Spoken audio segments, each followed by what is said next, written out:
Hold on tight for the next hour. You're entering into a place, a zone called the alternative to the alternative media. It's a place, a special place where even truth seekers fear to tread. All right, people, let's move like we've got a purpose. Affirmative. Okay, boys and girls, ladies and gentlemen, people of all races, colors, and creeds, welcome back to the greatest show on earth, the Investigative Journal. I'm your host, Greg Anthony, here on FirstAmendmentRadio.com. So what crazy things happened over the weekend? Well, Trump went to India. The elections are continuing. These fake selective elections are continuing. And I got some emails regarding who's going to win, well, who's been selected in 2020. And one of my listeners thinks it's going to be a socialist. Now, think about this one. They've already selected it, so get your bets in. How about this? A Hillary Clinton, Bernie Sanders ticket. Yeah, Clinton called out again to run against Trump. And then Trump against Clinton with Sanders as a backup as vice president. Who cares? Who cares? Well, we're all being pacified to death with this garbage because they've already selected who's going to be there. You know, I thought I'd do several shows on the war on drugs in America. Now, isn't that a misnomer? They're always declaring wars. A war on this, a war on that. Anytime they do that, it always gets worse. Let me give you an example here. Now, you're probably wondering as you woke up today, does the government give track death rates for every illicit drug that kills people, or opioids, prescription drugs? No, but the National Center for Health Statistics will give you something. The Centers for Disease Control and Prevention will give you something. So go there if you want to look. But I've been checking it out, and if there's a war on drugs and we've made any progress, tell me this. Now, drug overdose deaths, the number among all ages by gender, from 1999 to 2017. Now, there's been more than 70,000 Americans died from drug overdoses in 2017. It's a twofold increase in a decade. Okay, in 1999, there were only 16,849.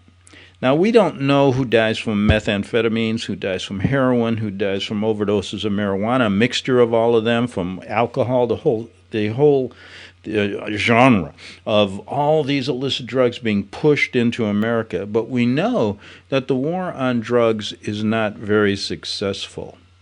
Now, I'm going to do several shows this week on it, so we're going to go all the way back and look at connections between, we all have heard and watched the movies about the CIA connections. We've all heard the connections of the higher levels of government in America and Mexico, Colombia, what have you, getting involved in the profits in illicit drugs. But it always gets worse, and it continues, and the cartels are worse than ever today. So what the hell is the war on drugs? Well, let me give you an example.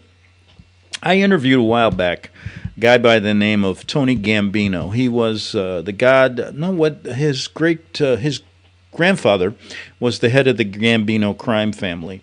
And Tony just got out of prison for serving 20 years for racketeering. And he gave an interview to me regarding all of these connections. And he said, you know, it isn't just the crime bosses that profit from the drug trade. It's also the Vatican and our highest levels of government. And, you know, most people don't care about that in power because they say, who's going to listen to a convicted felon? But I'd rather listen to a convicted felon and believe them before I would believe anybody in the higher levels of our government and the Vatican about our drug trade.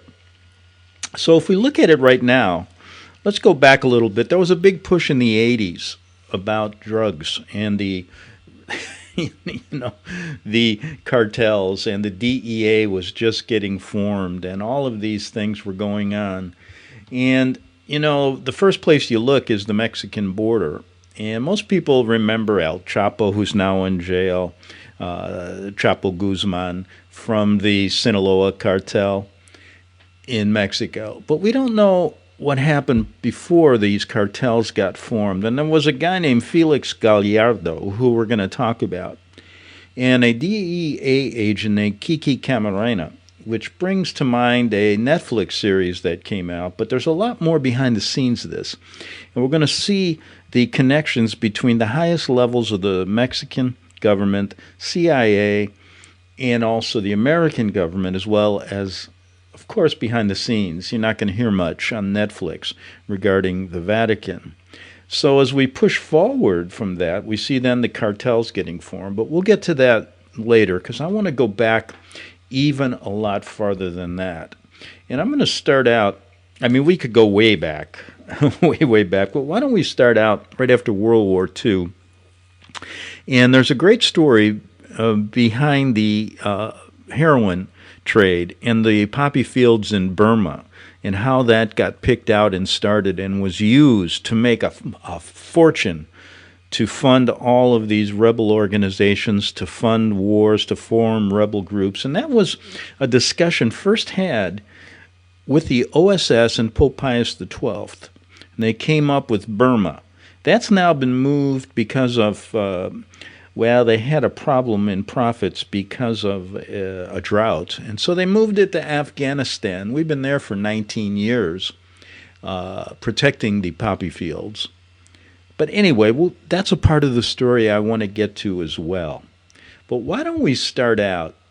Oh, don't forget, once we start getting into the Mexican cartels, we'll get into Mena, Arkansas, and the Clintons, and what the hell was going on there. And that'll be a great story we can talk about later in the week. But let's start out with something that's quite interesting. And we have to go back to, I'm going to refer to an article, because I was right there in Rome when this story came out.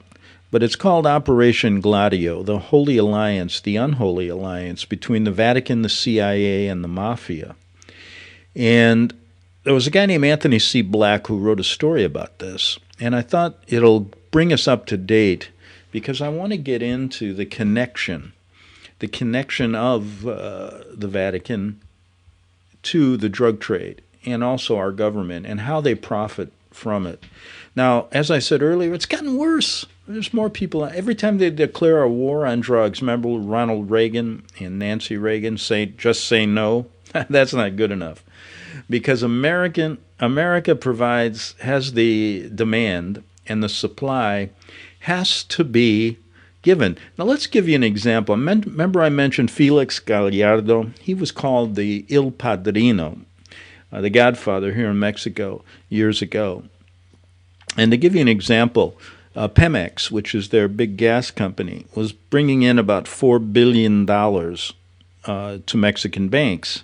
At the same time, when Ed Gallardo, before he's still in prison in Mexico, by the way, before he was put in prison, he estimated he had $15 billion in money in Mexican banks and spread out all over through money laundering. So you get the idea that this is a pretty profitable industry, and America's probably their best customer. So you have to keep the demand there. And so a great way to pacify your population is to keep them on illegal drugs. And also, this opioid crisis that we have with prescription drugs is also a way to numb down the population. So the deaths continue. That's only the recorded deaths. That's probably a small percentage of really how many people are drugged down. You could talk about education being dumbed down. Let's talk about drugs being drugged down, people being drugged down. Man, it's just a way to anesthetize the population so these guys can go to India, can go anywhere, can do whatever they want to the American people. So let's go to this article, because I want to talk about the Vatican connection to this and how it was explored in the 80s. Now, According to Mr. Black, he says, on one hot summer morning on August 2nd, 1980, there was a massive explosion that ripped apart the main waiting room of the Bologna railroad station. And 85 people were killed and hundreds were injured. Though at first blamed on Italy's legendary urban guerrillas, the Red Brigades, it soon emerged that the attack had in fact originated from within the deep state of the Italian government itself. The full nature of this secret parallel state would only come to light a decade later when the Italian premier, Andreotti, Mr.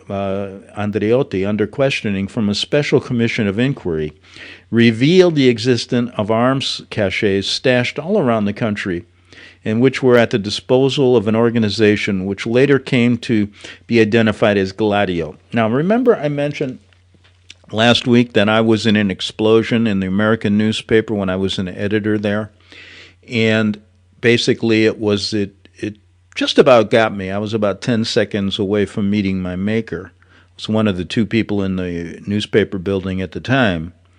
But it had the same M.O. as the Bologna bombing, and luckily nobody was killed. But anyway, yep, it wasn't the Red Brigades that said they put the bomb there, but it was another terrorist group, supposedly. Now, these terrorist groups need to be funded. Drugs is a great way to do it, so the government and the Vatican have to get their hands on it.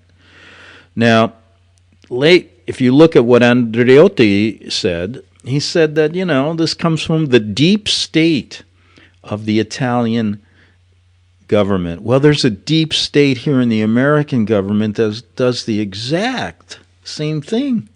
And during the 80s, they were testing out their war on terror. And this is just an example.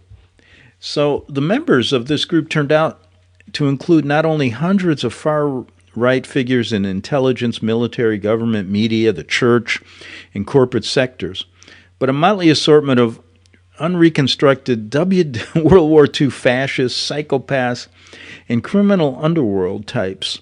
And despite Andreotti's attempts to airbrush the group as patriots, it appeared evident to much of the rest of the Italian people that these seemed rather more like a pretty bad people indeed.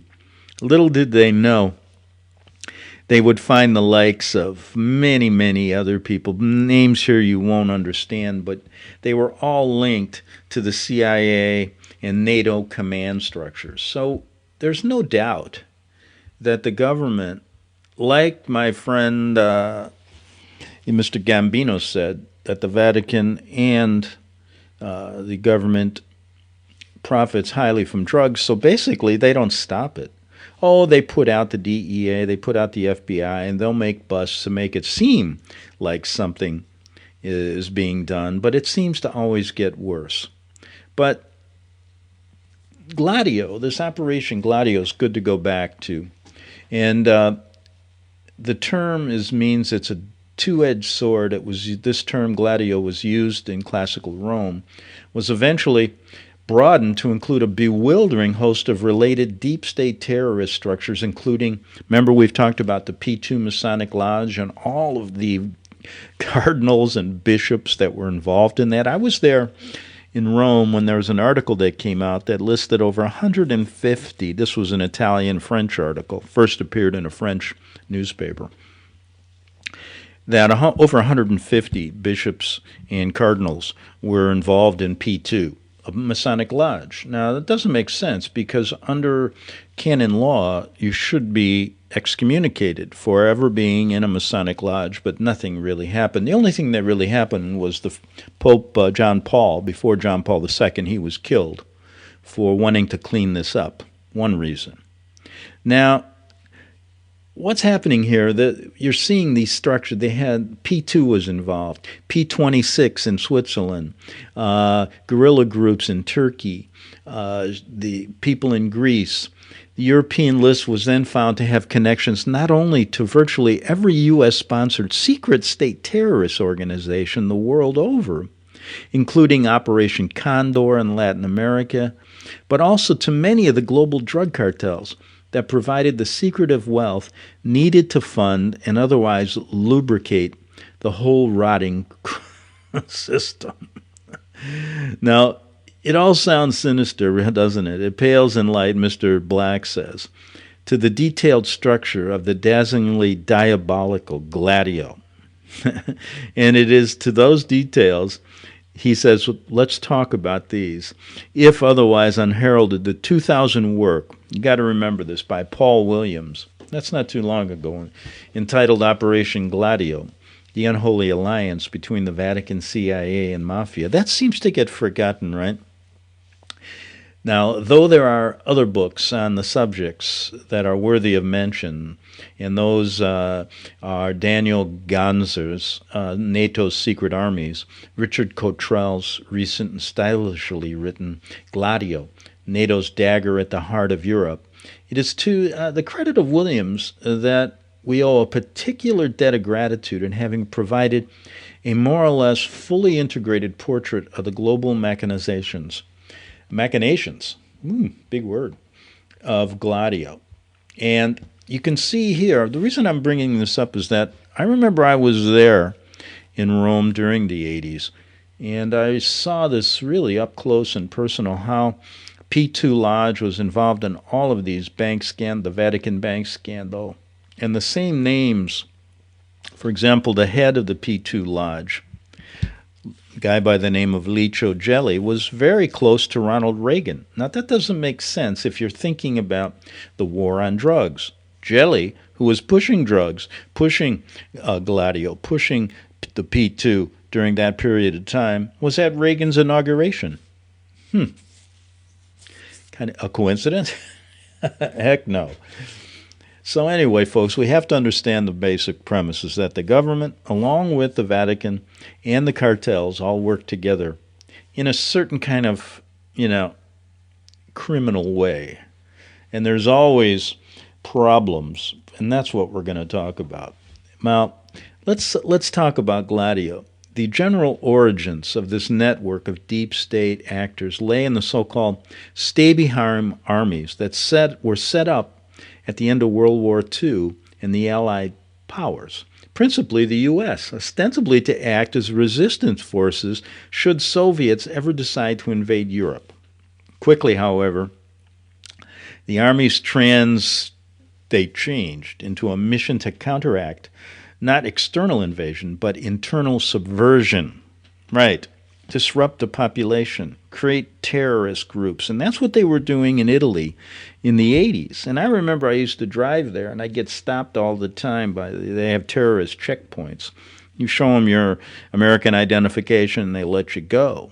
But they were testing this war on terror that's grew to ISIS in America now. And that came with the flash event of 9/11, which was an inside job. Now, such would eventually result, going back, to the post-war European socialism, but of Italian and Greek and later global democracy itself. Now, let's look a little bit at the Vatican connection here, and I want to go right to that right now. Okay, now, bear with me, because a lot of times we kind of sensationalized the war on drugs through all of these Netflix series, Narcos Mexico, Narcos Colombia, etc., as well as many of the mafia movies. But let's go back a little bit to really understand where this all originates and how they operate. And Black in this article really does a pretty good job, because we have to go back to right after World War II, and the primal author, he says, or Williams said in his book, The Unholy Alliance, because you know what, I kind of tend to always talk about some of the personal experiences I had in Rome during the 80s. So I remember doing a couple articles on the drug trade there and the Vatican's connection that never could get published. But I did see the CIA connection back then in the 80s, but didn't quite understand really how this operated, how the Burma poppy fields worked, how these drug cartels were now starting to really fund these clandestine wars and the war on terror, the war on everything. And they probably funded the bomb that was put in the American newspaper that almost killed me. So I have a kind of a personal interest Now, the primal author of these stay-behind armies, says Williams in his book The Unholy Alliance, was Reinhard Gehlen, the head of the German military intelligence during the Second World War. And he, having foreseen early on that the Reich was doomed to defeat, Gehlen had concocted the idea of forming these clandestine guerrilla super squads composed of Hitler Youth, diehard fascist fanatics, ostensibly to fend off the impending Soviet invasion. These guerrilla units he referred to as werewolves, not ones to miss a fascist opportunity when they saw it. The U.S. Office of Strategic Services, the OSS, this is the precursor to the CIA and the forerunner of the CIA, under the leadership of William Wild Bill Donovan, quickly enlisted both Gehlen and Karl Wolff in 1945. So we got them working together. Isn't that kind of weird that you got the Nazis, the Vatican, they're in their office in Rome here, working together with the OSS, in forming the Gehlen organization, later to transform into the present-day German BND, in which received its initial funding from the U.S. Army G2 intelligence resources.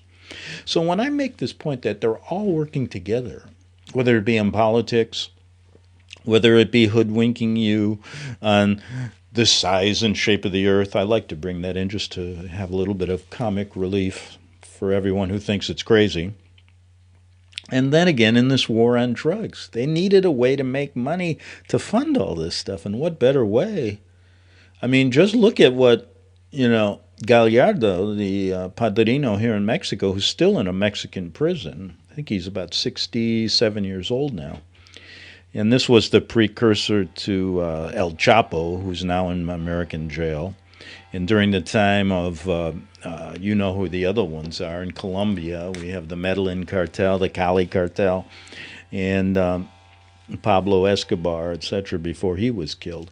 But before this, and they had to share the profits, so to speak. And if you realize that during the 80s, this guy Gallardo had $15 billion in banks all over the place, man. There was a lot of money to spread around to spread all this stuff. Remember the Sandinistas in Nicaragua, the gun running? He had his hands in that as well. But the American point man on this whole thing, was Allen Dulles, the first president of the Council on Foreign Relations, and later the head of the CIA. Now, Allen Dulles has a brother or a relation who's a bishop in the States, a Jesuit. Okay? Now, duly incorporated into the American fold, the werewolves were given their initial meddling took place in Italy, rebranded as gladiators. Operation Gladio was then born. Unbelievable, isn't it? Isn't it crazy? But anyway, so when you start looking at these connections, how come now, there's a move to stop the opioid crisis here in America, and everybody's always fighting with drugs. But how come they work together also to encourage it? And if it isn't, they put one person away like Gallardo, then of course comes up the others. Then we have Guzman here, Chapo, he's put away. Then another one crops up, so it always gets bigger. And we think our government's really trying to stop it. If they were, you wouldn't see the increase of deaths, the increased use of drugs in America, and it's still going on, whether it be, and it always goes through cycles, right? It goes through pot, weed, then it'll go to coke, then it goes to crystal meth, then you get all of the heroin, back to heroin, then around and round and round. Always something new, but man, they pile in the money. Going to end this. What was the biggest drug bust in the 80s? Where did it occur of cocaine? Do you remember? I'm going to give you a hint at the top of the hour. Back with this crazy war on drugs that seems to get worse and worse and worse. Back in 3 minutes on the Investigative Journal.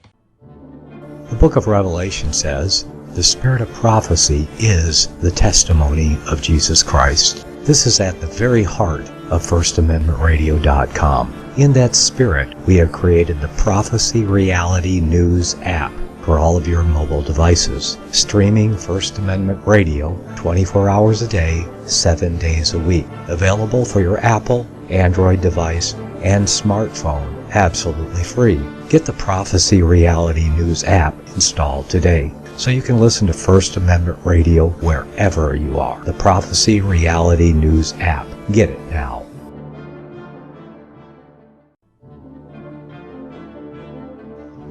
Visit crosstheborder.org, CROSS, crosstheborder.org, to get your print, EPUB, or PDF version of Nicholas Arthur's new book titled When the Third Temple is Built. That's crosstheborder.org. When it comes to prophecy today, much of the evangelical Christian world has their eyes on Israel, waiting and watching to see when the third temple will begin to be built. The plans are drawn, the Jewish people are eager. Most evangelical Christians today believe that the rapture will happen before the third temple is built. Hi, I'm Michael Eugene. I was taught that Daniel's 70th week was in the future. Is that really what the Bible teaches? Have we searched the scriptures and found this to be true? Why is it so important for a re-established Israel to build a third temple in Jerusalem?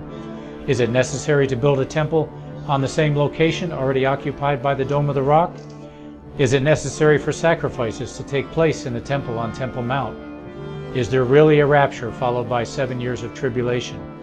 What is the New Testament temple? Can we identify history and prophecy?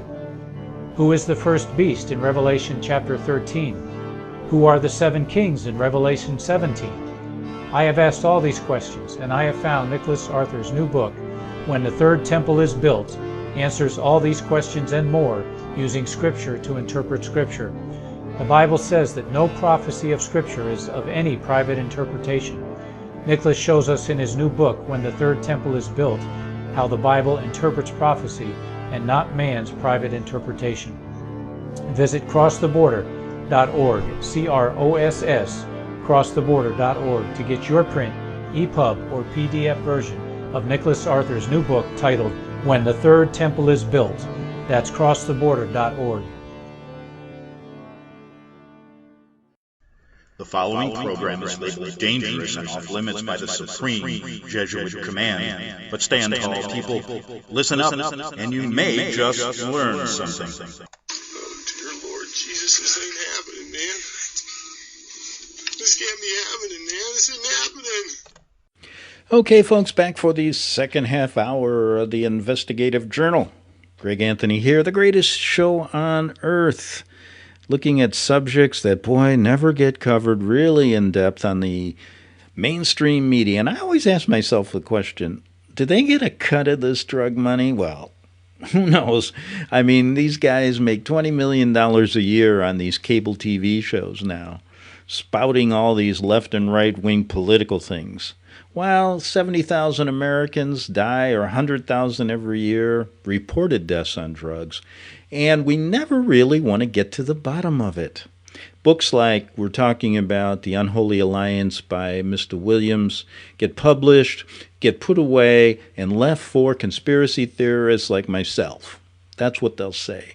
And there's no connection, they'll say, between the good priests of the Vatican and the high level of our government. Why won't they talk about it openly?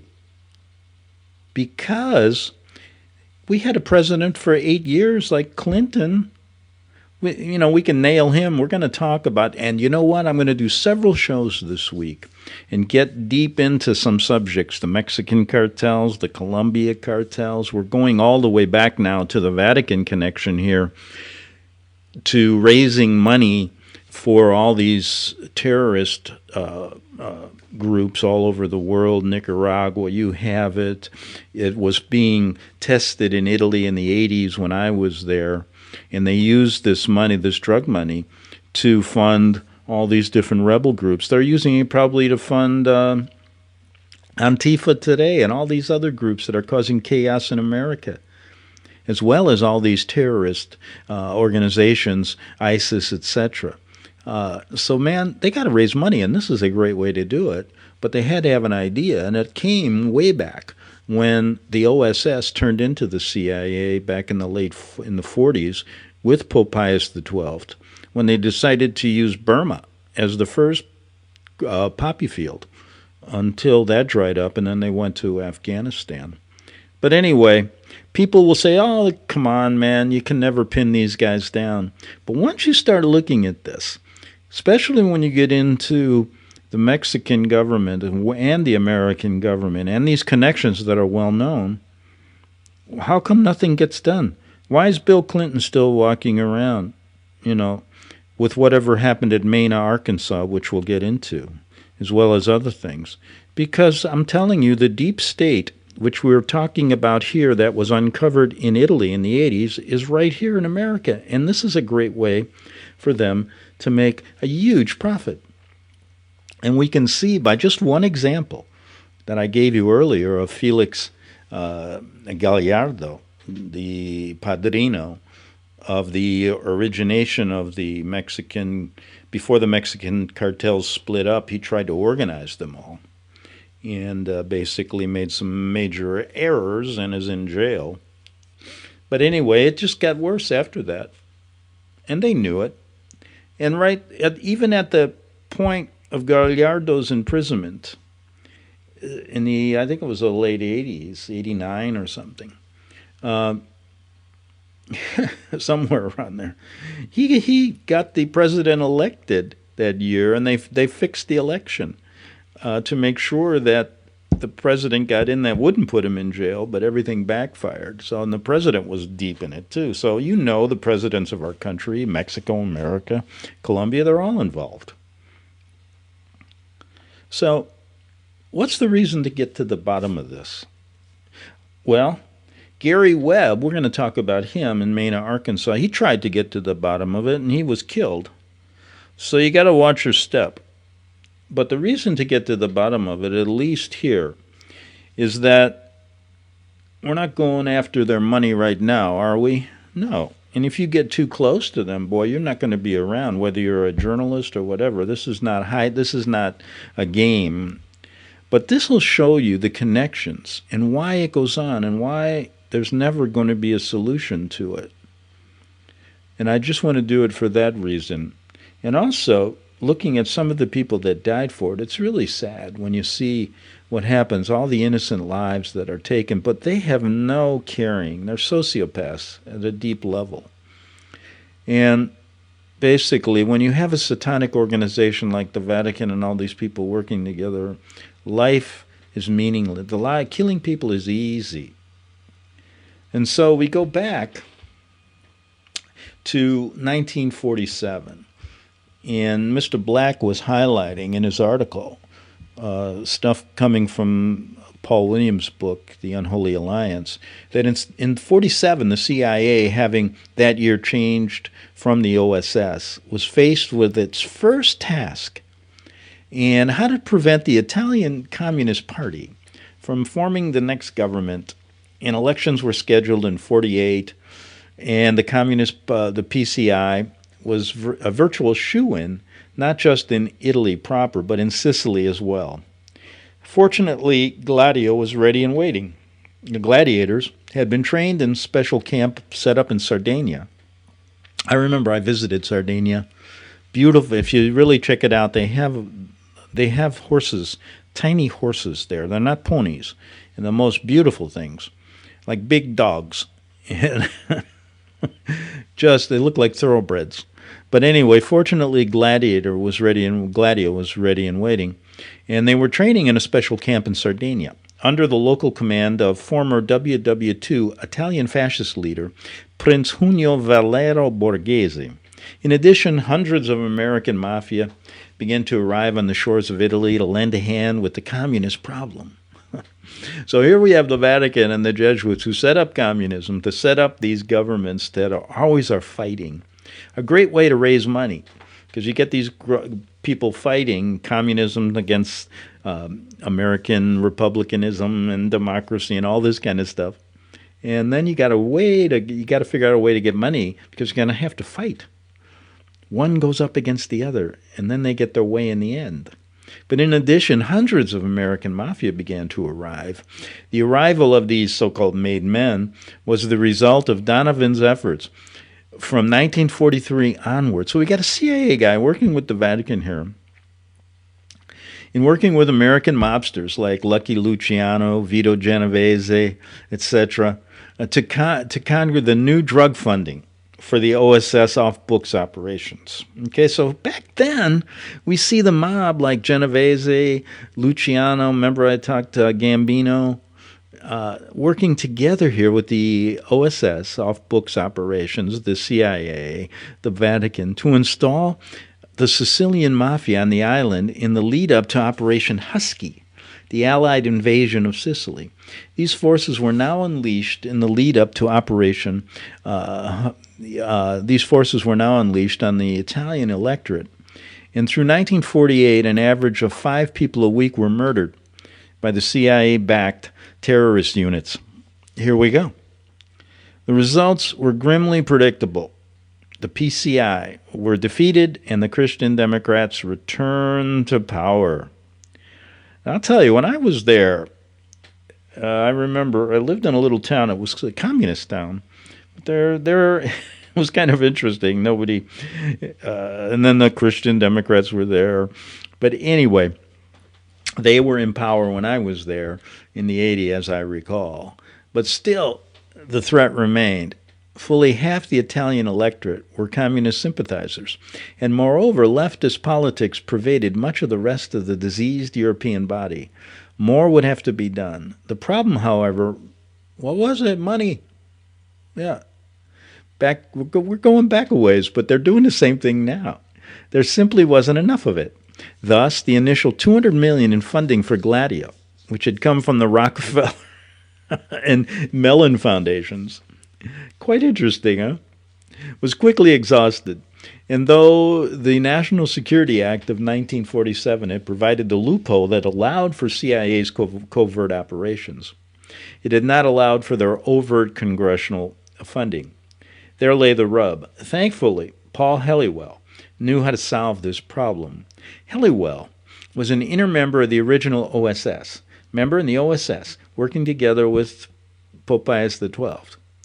And these guys were the key. There was the Mellons, it was Vanderbilt, Carnegie, DuPont, the Ryan families. And according to Paul Williams, likely the greatest unsung hero of the nickname of this club, it was he, who, having cut his teeth in the drug for arms trade by shepherdizing opium deals with the Chinese National Army fighting against Mao Zedong, conjured the brilliant inspiration to do the very same thing in the United States itself. So, what do you think we're connected with China today? Come on. We were doing this back in the 40s and 50s. It was the suggestion that Donovan, elected to forge the deep bond, then this is Wild Bill Donovan with the OSS, between the nation's intelligence services, organized crime. Enter the stage of such notables as Lucky Luciano, Vito Genovese, Meyer Lansky, Trafficante, the Gambino crime clans, and quickly the streets of first New York and later many American metropolises were flooded with heroin. These early days would soon lead to the infamous French Connection, the Golden Triangle, where the CIA's very own Air America transported drugs out of Southeast Asia during the Vietnam War, and later to the Balkan, Mexican, and Colombian cartels. So this is kind of the beginning of this modern-day drug trafficking and war on drugs. So how can the government come up and say to you, and the Vatican, of course, is against drugs publicly, that we're going to fight this when they're actually deeply involved in it? It's a joke. They're double-talking you, so let's get the record straight. This war on drugs is a war on the American people. It's a war on the people of the world. And they don't care how many they kill, as long as they have a pacified audience. And you know what's so funny about this? Like I always said, these politics that they give you on TV now and you hear from the mainstream media, it's just a reality. It's not a reality. It's a fantasy world. And it's a reality TV show. And the real story is behind the scenes here. kind of like the real story behind before they put on their daily theatrical performance for you. But the problem is you get a lot of people drugged up, or you get a lot of people pacified, and everybody believes it. But why don't we do this? There's a whole big thing, the drugs for arms, for terror, to wit, how to pay off the mafia without anyone noticing, how to stash, launder, and hide all this this money from prying eyes of the authorities, the Treasury cops and so forth who have no idea what's going on, who are put out there to make it seem like there's a war on drugs. How do you do this? How do you keep it secret? When you watch some of these, when you follow the facts and you follow the money, you'll see you got billions of dollars in cash. What are you going to do with it? You got to put it somewhere. And this money laundering operations all over the world are very vital to this. It's kind of like even when you don't even get into drugs, look at the situation with Joe Biden now and his son, and check out his connection to the Ukraine and how his son was money laundering, and his son's company through Biden were money laundering millions of dollars from one place to another, back into here, and then clean. It's all washed out and legal, right? So it's done in many different ways, not just in this drug world. But let's look to the Vatican connection to this whole thing before we end our first little show. And I'm going to concentrate on this most of the week because it's really a story that, if the mainstream media, for example, doesn't cover it, like the left and the right wing, CNN or Fox, let's use them as examples. If they don't cover it, don't you know they're working together too to hide it? Because if we can find it out, how come it never gets done? Too much money, the deep state. And do you think Trump is going to clean this up? When he's this kind of guy they put there to make it seem like he's going to clean up the deep state.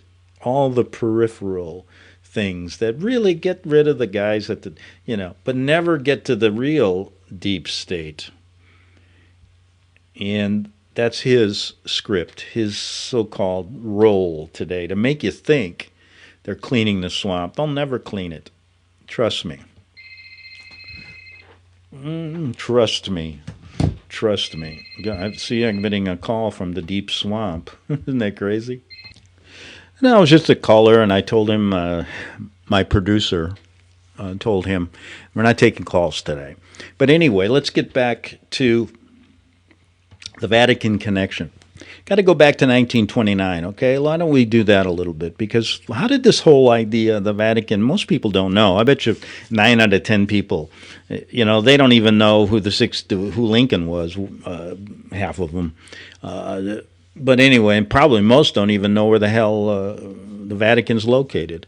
But anyway, why is it a city-state, is it a state in the middle of Rome and carved out, it's like big as a football field?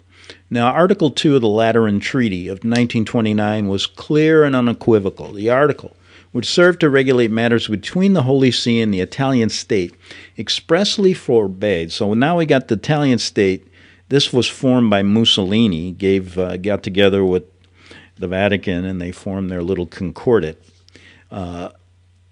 So we got the Holy See and the Italian state expressly, in this Lateran Treaty, expressly forbade any interference with the latter in the affairs of the former. So the Italians cannot get involved in the Holy See. Now here's an example. When I was there, the big Vatican bank scandal, the head of the Vatican Bank was a bishop, he's since passed, named Paul Marcinkus. Now, Marcinkus was indicted for bank fraud by the Italian government. He's now holed up in Rome, and they can't do anything. The Americans get involved. They broker a deal. The Italians paid off the Vatican paid off the Italian government $250,000. The Americans airlifted him out, put him in a monastery or some diocese in Phoenix, and that's where he stayed the rest of his life. And he was also involved in some murders, and they wanted to indict him on that. So this is how they operate together. Now, where's that story? Where is the story? I remember when Paul Marcinkus died, and I was trying to get an interview with him at the time. It never got covered here. There was a little segment on page 20, Paul Marcinkus, blah, blah, blah, passed away in his sleep. Try to get the bottom of that story. Incredible. Just incredible. But the article, okay, so we got this. It's hardly conceivable that the framers of the treaty ever foresaw what such immunity could actually mean in practice. But then they probably hadn't reckoned on the fiendish formation of the Institute for Works of Religion or the Vatican Bank. Let me tell you something. One of the biggest money laundering operations in the world. And why? Because there's no controls on it. And it's hidden behind the religion in Jesus Christ. What a better way. And they'll take anybody's money. Any criminal with $1 billion, they'll take it as long as they get their cut. Now, established by Pope Pius XII and Bernardino Nogara in 1942, the bank would quickly come to serve as the principal repository for post-war for both the Sicilian Mafia and the OSS CIA, wherein all of the monies and documents relating to drug trafficking and to Gladio would be stored and laundered. Who's going to check that, right? Italians can't do a damn thing. Already in 1945, the Pope had held private audiences with Bill Donovan to discuss the implementation of Gladio, and where Donovan was knighted as an anti-communist crusader with the Grand Cross of the Order of Sylvester.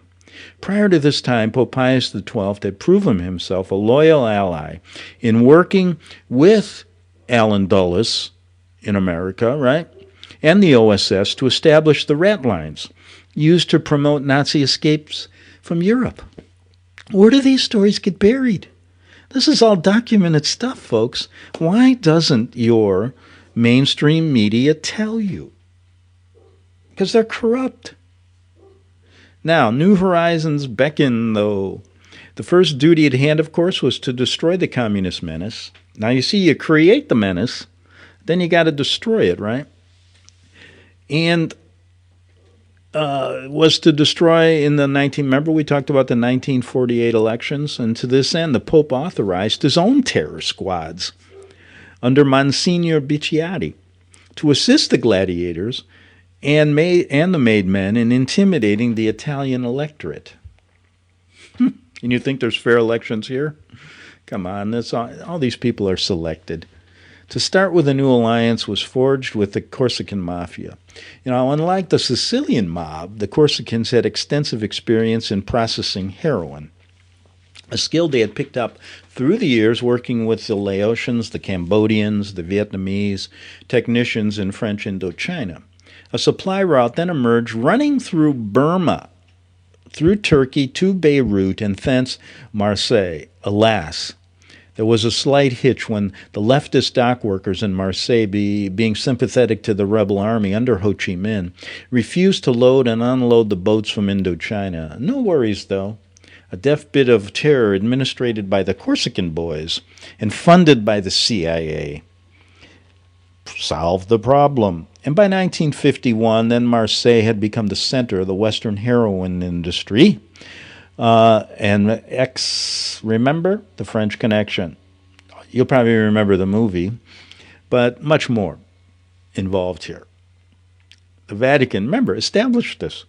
They found the Burma poppy fields. They used it. They got the idea because that's the way that the Chinese, they had an area where they were funding their war, the rebel groups in China, from heroin and killing their own people. So did Bill Donovan, the Pope, care about killing Americans? Hell no. Or whoever got their drugs, as long as they got the money. But meanwhile, while Bill Donovan had resigned from the CIA to form the World Commerce Corporation. Now, we don't know. Bill was like the first CIA OSS director, right? Big guy, working with the Pope, whose primary function was to facilitate the arms for drugs with the KMT. Paul Helliwell lent a needed hand at the helm by leading up Sea Supply Incorporated, a CIA front company gainfully employed in shipping heroin from Bangkok. By 1958, the whole operation was so successful that a second supply route was established running through Saigon. Here, the help of Mr. Diem, the U.S.-installed despot of South Vietnam, proved invaluable. Still, there was a potential cloud on the horizon. Word of these shenanigans was bound to leak out. What are you going to do? The first reflex, naturally, was to pin the blame for the West's growing heroin problem on the communist Chinese under Mao Zedong. The second, more considered response was to organize an ongoing campaign to deflect attention away and burnish the image of the CIA. And to this end, in 1953, the CIA established Operation Mockingbird. Under Mockingbird, the agency recruited hundreds of American journalists to spread false stories and propaganda about the company's benign activities. Eventually, this depraved fabric of anti-journalism enlisted entire news outlets like ABC, NBC, Newsweek, Associated Press, the Saturday Evening Post. Now the guys and gals at Langley could relax. Henceforth, American and global eyes were dutifully kept in rose-colored glasses through the lens of Mockingbird. So you see how they operate here. These journalists, for a long time, this is before, the fake news now you hear, we're all in their pocket. But let's go back to the Vatican and the banking pillar of the Gladio community, the Vatican Bank. Could hardly be expected to do all the heavy lifting. So they couldn't launder all this money. After all, the global heroin industry would by 1980 be pulling in, listen to this, $400 billion annually. Okay? The book of Revelation says, the spirit of prophecy is the testimony of Jesus Christ. This is at the very heart of FirstAmendmentRadio.com. In that spirit, we have created the Prophecy Reality News app for all of your mobile devices, streaming First Amendment Radio 24 hours a day, 7 days a week. Available for your Apple, Android device, and smartphone, absolutely free. Get the Prophecy Reality News app installed today so you can listen to First Amendment Radio wherever you are. The Prophecy. Since the beginning of time, kings have sought it, nations have fought for it.